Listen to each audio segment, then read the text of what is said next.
Las noticias en contexto con Adela Coriad. Señores, buenas noches. Hoy es Voto 24.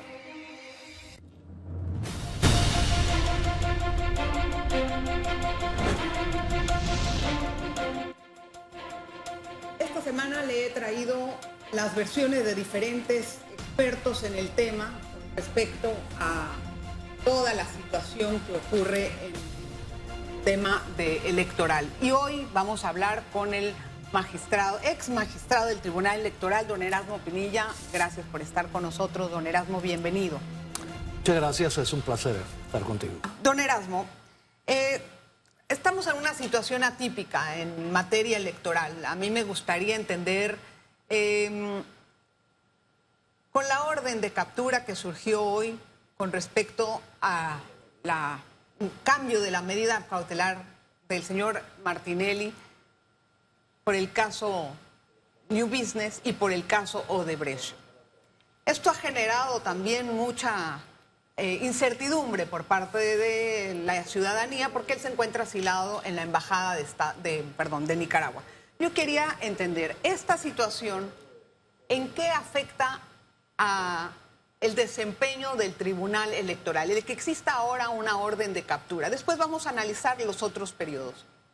Bueno, yo creo que la orden de captura, el mensaje que nos trae es que de manera absoluta se considera que la sentencia está en firme, que era un aspecto que estaba siendo debatido por juristas y por periodistas y por el público en general. La orden de captura ya no deja ningún espacio de duda de que la sentencia está en firme y que tiene que ser cumplida. Sí. Sin embargo, también es muy importante entender que hay una comunicación que dice el Tribunal Electoral que está esperando recibir de parte del juzgado. Le hago una pregunta. ¿Siempre ocurre esto cuando el juzgado va a emitir una inhabilitación de funciones o cada cuánto en su época recibían una notificación cotidiana, rutinaria de parte de los juzgados? Siempre ha habido a lo largo de todo el año y de todos los años notificaciones de los juzgados penales comunicando al Tribunal Electoral cuando alguien ha sido sancionado con la inhabilitación de funciones públicas o la suspensión de los derechos ciudadanos. Y el Tribunal Electoral, de manera expedita y sin mayor trámite, saca del padrón electoral a estas personas para que no puedan ejercer el sufragio. Y eso se da hasta el día antes de las elecciones. Sí, pero en este caso no hubo una inhabilitación por parte de la jueza. Entonces, como la pena accesoria no fue esa, ¿debería de existir una comunicación de la jueza? Tiene que haber una comunicación de la jueza porque es público y notorio que el señor Martinelli está postulado por dos partidos políticos al cargo de presidente de la República y que esta sentencia genera la imposibilidad de esa candidatura porque ha dejado de cumplir un requisito sine qua non, que es que no pueden haber sido sancionados con penas privativas de la libertad mayor de 5 años. Eso lo dice la Constitución. Eso lo dice la Constitución y lo dice el Código Electoral y los reglamentos. Bien. ¿Cuál debe de ser el camino en su experiencia? ¿O cómo lo haría usted? Digamos que ahorita está usted en el Tribunal Electoral. ¿Cómo usted trabajaría la inhabilitación del señor Martinelli? Mire, el Tribunal Electoral no tiene ninguna posibilidad de entrar a ponderar la sentencia. La sentencia está ejecutoriada y tiene que ser cumplida, y esa sentencia genera la imposibilidad de la candidatura del señor Martinelli porque no cumple con el requisito que hemos mencionado. De manera que el Tribunal Electoral no tiene nada que abrir un procedimiento, como se ha escuchado por ahí, un procedimiento en 2 instancias. En absoluto. Lo ha dicho el tribunal. Bueno, a mi juicio eso es un error.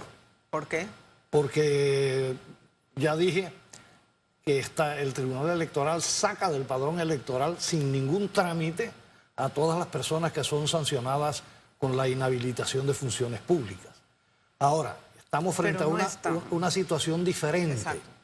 En donde los reglamentos del Tribunal Electoral no prevén esta situación, pero siendo obvio que no cumple el señor Martinelli con ese requisito, el tribunal tiene que tomar una acción.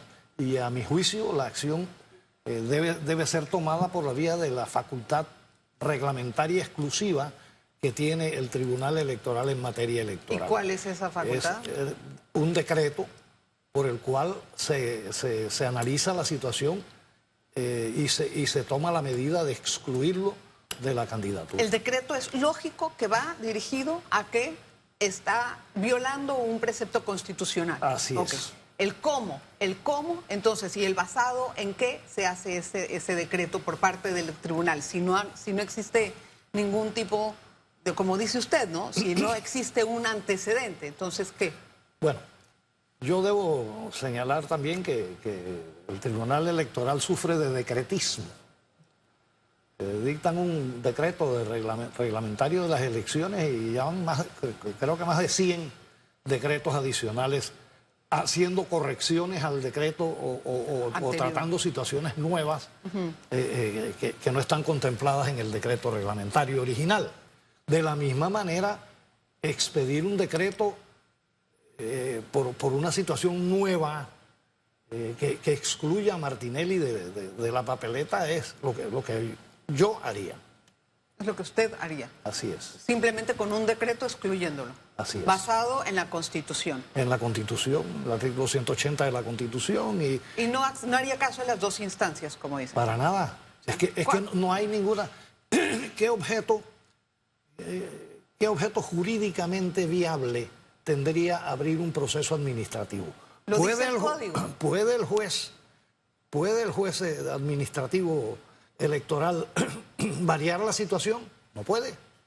No puede sino acatar la decisión del órgano jurisdiccional que es el juzgado, en este caso hasta la Corte Suprema. Solamente para ir al cambio. ¿Y este procedimiento o este decreto que usted habla, cuándo se debería de hacer según usted?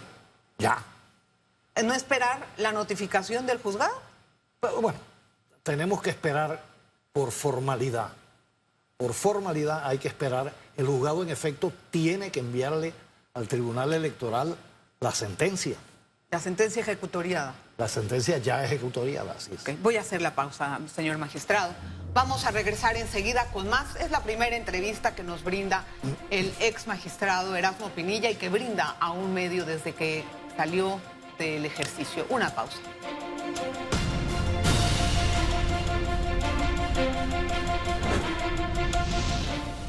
Gracias por continuar en sintonía. Hoy conversamos con el ex magistrado del Tribunal Electoral, Erasmo Pinilla. Don Erasmo, en el Tribunal Electoral hay un magistrado que sabe muchísimo de este trabajo. Tiene 34 años de estar ejerciendo en el Tribunal Electoral.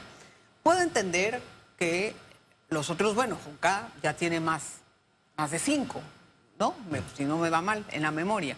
El nuevo es el señor Guerra. Pero entonces, si usted no está de acuerdo con este método que se está adoptando, ¿por qué Escoferi sí está de acuerdo? Realmente, para mí es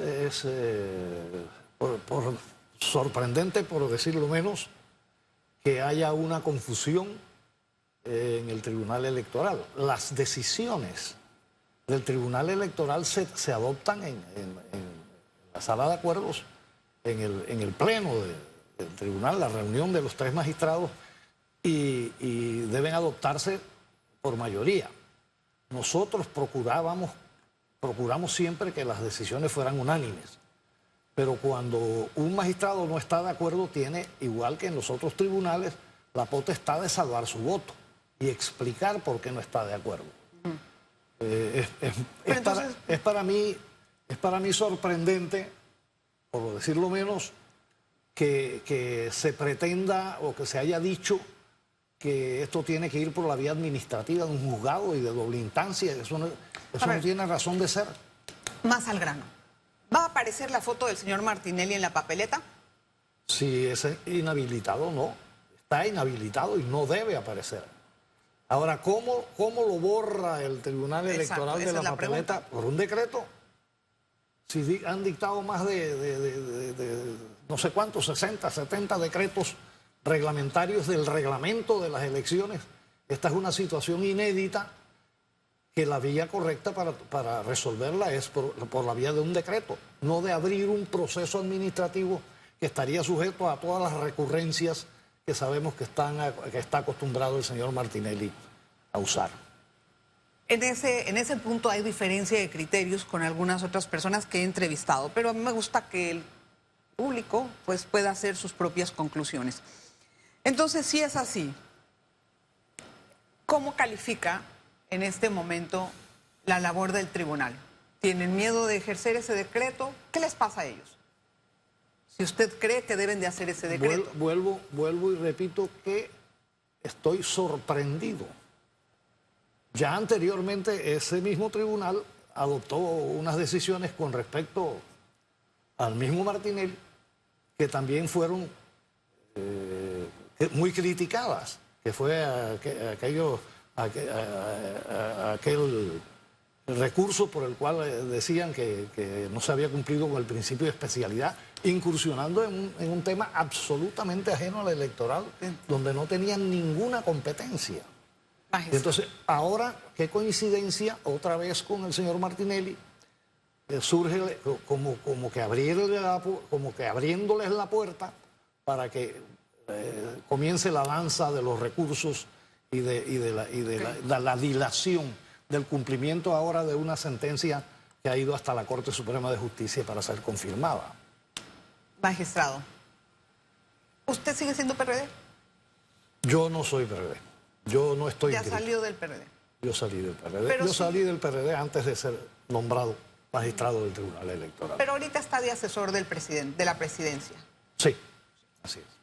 ¿Quiere decir que usted puede emitir criterios a favor del gobierno de turno? ¿Cómo así? Es decir... Yo soy un simple asesor. ¿En qué asesora a la presidencia? En la legislación, por ejemplo. ¿Qué se dice en la presidencia de eso? Más en materia de legislación. Usted sabe que todas las leyes tienen que ser sancionadas por el presidente de la República y yo emito criterio cuando me lo piden, solo en los casos que se me piden, sobre si deben o no sancionarse las leyes. Pues me imagino que en este caso usted ha sido una persona muy consultada, porque se trata de un ex magistrado del Tribunal Electoral y de un tema inédito electoralmente. ¿Y qué se ha hablado en la presidencia con eso? Pero es que la presidencia no tiene injerencia en este asunto. Pero siempre hablan de eso. Son cocodas que se hablan y seguramente le preguntarán cositas. ¿Qué le preguntan? No, pero por supuesto. Hemos discutido con otros asesores de la presidencia el tema y yo he planteado lo que estoy diciendo aquí. Y en ese sentido, con el olfato tal vez electoral que usted todavía conserva, ¿no? Porque en su época lo que tenían bien los magistrados era un poco de olfato. La salida de Martinelli, de la contienda política, por así decirla, ¿en qué va a afectar al resto de los candidatos electorales? Bueno, un candidato a la presidencia que no es que es un candidato menos, porque conforme a los reglamentos aprobados mediante decreto, el suplente de él... Claro, queda el señor Molino, hay que aclararlo. Asume la candidatura como principal y corre sin suplente de acuerdo con las mismas reglas. De manera que esa es la situación. Sí, pero ¿cómo ve usted la conformación? Ahorita más o menos va todo mundo parejo y puede ser que cualquiera gana con el porcentaje que salga. Usted sabe que acá es... Así es. Es mayoría simple, es mayoría simple. Entonces... Bueno, todavía falta tiempo para que se reacomoden las fuerzas políticas y las pasiones de los electores para ver para dónde se inclinan o si Martinelli tiene el poder político de endosar sus votos o no. La experiencia es que nadie puede endosar los votos de la gente. La gente se enamora, por así decirlo, de un candidato y si el candidato no va a buscar otro. Permítame, don Heraldo, vamos a hacer una pausa y vamos a regresar enseguida con más. No se vayan.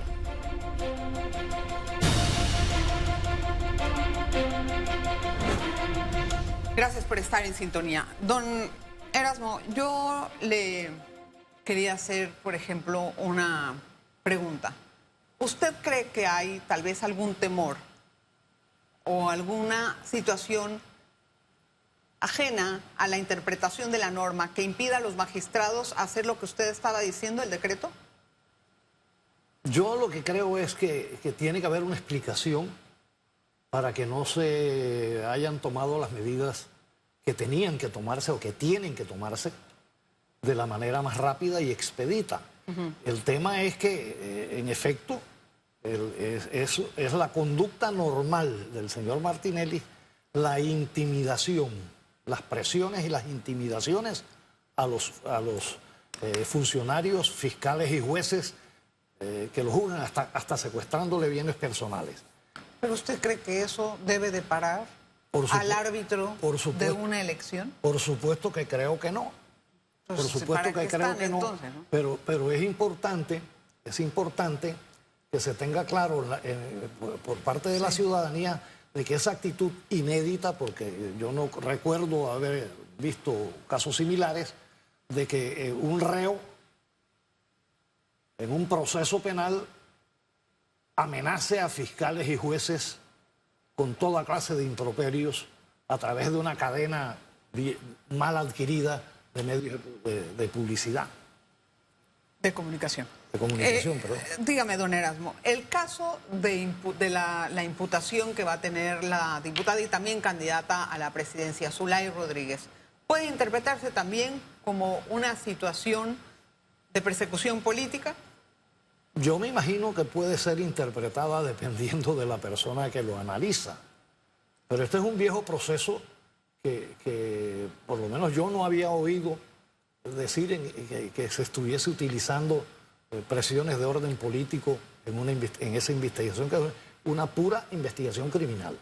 ¿Usted cree que existe confianza en el Tribunal Electoral por parte del electorado? Yo espero que sí. ¿De 1 al 10? Yo espero, no me gustaría calificarlo, pero yo espero que la ciudadanía tenga confianza en el árbitro, porque en un proceso electoral, si no hay confianza en el árbitro, caminamos rumbo al precipicio. Y aprovecho esta ocasión incluso para exhortar a los colegas magistrados actuales de que sean conscientes de que de sus decisiones depende la confianza que el país debe tener o debe preservar en el árbitro de las futuras elecciones. ¿Usted cuándo fue magistrado? ¿Cuál fue la peor presión que recibió? ¿Cuál fue el momento más tenso y cómo lo resolvió? Explíqueme. Bueno, yo llegué a ser acusado de no tener título universitario, por ejemplo, a un mes, Sí, un mes y medio, eso me acuerdo. a un mes y medio antes de las elecciones, con la pretensión, se dice que orquestaba, de ponerme una impugnación para que a un mes y medio antes de las elecciones, la Corte me suspendiera en el ejercicio de la magistratura. Afortunadamente se pudo desmentir de manera categórica ese infundio. ¿Y ahorita dónde están las presiones? Bueno, cada magistrado tiene una cuota en el Tribunal Electoral. O sea, eso funciona así. Y cada magistrado responde a un partido, por lo general. Si no es afiliado, tiene simpatías o estuvo afiliado de alguna manera.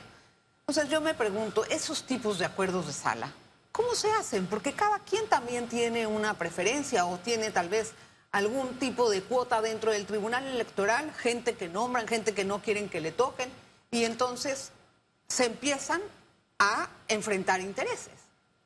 Bueno, precisamente el enfrentamiento de intereses es el que debe garantizar que las decisiones colectivas del tribunal sean lo más apegadas a la ley y a la Constitución. Sí, pero ¿cómo los resuelve? O sea, ¿cómo se toman ese tipo de acuerdos? Dice usted que lo hacían por unanimidad, claro, por la general, ¿verdad? Claro, teniendo ese ambiente... Teníamos un ambiente, teníamos un acuerdo no escrito por el cual procurábamos mostrarnos ante la opinión pública como una sola entidad, que eso se ha perdido mucho por el problema de las tribus, como se les ha llamado también. Y es cierto, cuando yo llegué al Tribunal Electoral eran 4 tribus, porque la secretaria general representaba al otro partido de la invasión y se dividieron los puestos. Y a mí me tocó hacer nombramientos, pero yo preservé los puestos profesionales que existían de gente transparente y que habían sido nombrados por mi antecesor. Y en el segundo periodo de mi nombramiento, jamás permití que se trajera un funcionario nuevo si no se le daba la oportunidad primero a los funcionarios que tenían experiencia y que habían demostrado probidad y eficacia en el desempeño de sus Deberían de funciones. ser nombrados por concurso, deberían de ser nombrados por méritos, porque eso le da más credibilidad. Usted estaba hablándome de eso hace un instante. Así ¿Qué es. espera del debate que se aproxima? El debate Del debate presidencial. Mire, la mayoría de los debates son muy complicados. Y sin lugar a dudas, este debate entre 8 candidatos o 7 candidatos, ahí no van a debatir nada. Y la mayoría de los candidatos van a decir lo que creen ellos Quieren que los escuchar. votantes quieren escuchar. Y no lo que van a hacer o no van a hacer. ¿Sirven los debates entonces, don Erasmo? En mi opinión sirven para muy poco. Para muy poco. Es probable que sirvan más para que la gente se decepcione de alguien que miraba con simpatía que para que se sume a alguien.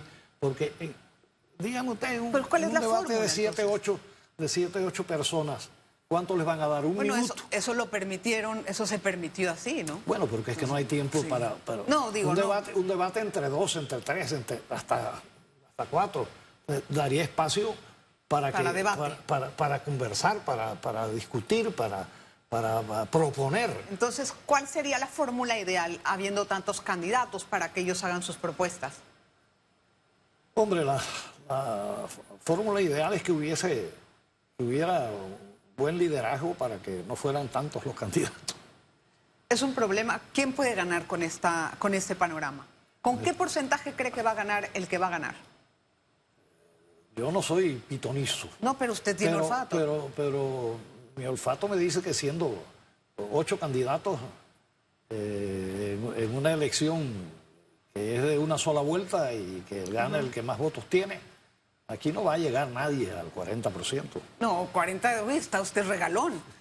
Pero ¿al 20 van a llegar, al 25, 30? Sí, yo sí creo que. ¿Va a primar la estructura de los partidos o qué va a primar? La estructura de los partidos es fundamental. La estructura de los partidos es fundamental. ¿Antes que la popularidad de la persona? No, también, por supuesto. Claro. Pero la estructura de los partidos es lo que garantiza la presencia en las corporaciones electorales. Vamos a ver. Ese partido defendiendo los intereses de ese partido y de sus candidatos. Vamos a ver qué va a pasar, don Erasmo. Le agradezco mucho que esté en este programa. Muchísimas gracias por la entrevista y por la deferencia que ha tenido. Con mucho gracias gusto. por estar con nosotros. Gracias a usted también por la atención. Mañana nos vemos.